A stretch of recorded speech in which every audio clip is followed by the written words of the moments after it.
At the point when I rode the Ducati Streetfighter V4 for the absolute first time, I was floored by its sheer fierce speed increase and the sort of adrenaline it prompts. The inclination was something I had never experienced on a cruiser.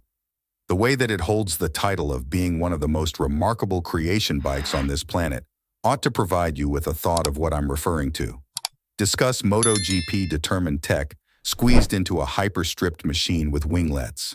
It was bedlam dialed as far as possible. Having said that, when I was given the keys to the Streetfighter V2, I encountered blended feelings. On one side, it was about what's in store from the V2 in the wake of encountering the sort of exhibition that the V4 stuffed. And on the other, the way that the V2 is a stripped-down form of the middleweight in addition to Panigale V2.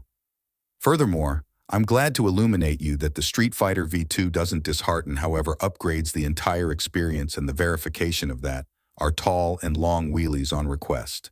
Presently, it is one thing to impart plan and shifts focus over to a higher uprooting cruiser, and something else entirely when the other bike is a Streetfighter V4. One cruiser has the position of a whelp menace, yet figures out how to get everyone's attention with its overwhelming plan, in spite of the moderate bodywork. It's a bicycle that, rather than a fairing, gets winglets for downforce, has generally uncovered mechanicals, and sports that beautiful tail of the race-reared Panigale, which is only incredible.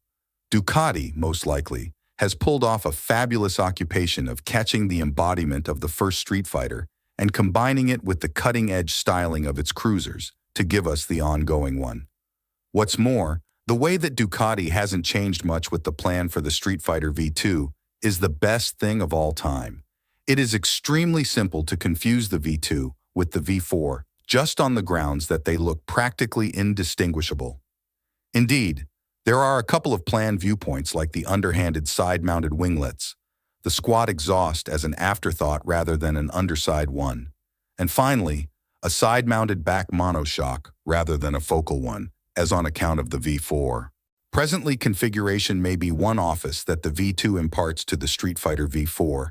In any case, it is a very surprising climate in the powertrain division.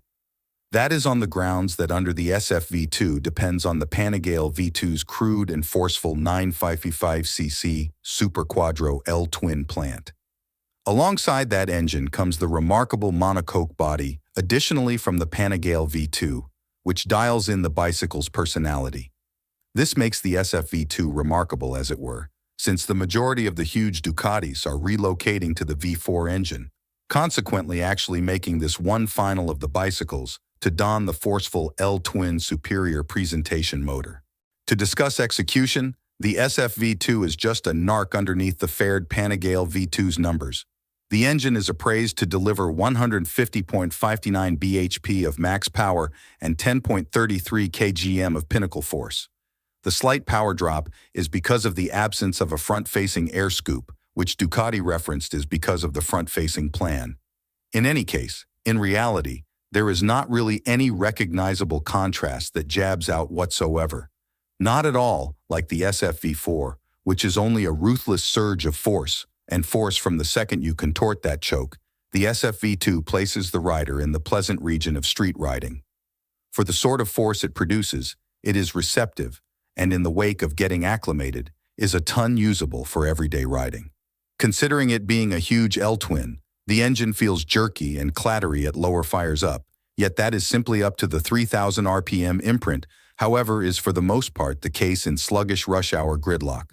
The SF-V2 runs a somewhat bigger back sprocket by 2 teeth, in this manner supporting a superior low-end pickup and the comfort of involving higher machine gear pieces for lower speeds. In any case, when the fires up are, it's an orchestra to the ears each time you curve that right wrist. And even more after how Ducati figured out how to reproduce the V4's exhaust note with the V2's engine. Alongside the harmony between flexibility and elite execution, the powertrain likewise profits by a large portion of the rider helps and elements from the SF-V4. You get the modern 6-hub Bosch IMU-based electronic rider help suite that can be all customizable by the rider. You gain some decent forward movement control, 4 degrees of wheelie control, and 3 degrees of motor slowing down. What's more, to wrap things up are the 3 riding modes: street, wet, and game, giving fluctuating choke reaction and power conveyance to meet every one of the circumstances a rider could look out and about. Presently, as referenced over, the Streetfighter V2 highlights a kick-the-bucket-cast monocoque undercarriage that bolts straightforwardly to the chamber tops of the Super Quadro plant, making it an even cruiser. It additionally houses different parts like the choke bodies, fuel circuits, and air channel packaging.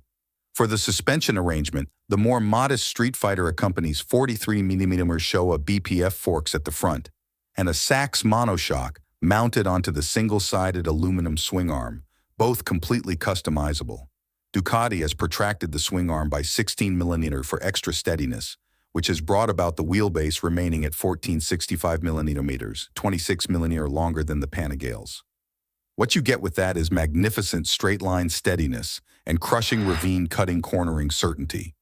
The arrangement offers a great deal of front-end feel that one can depend on while jumping into corners.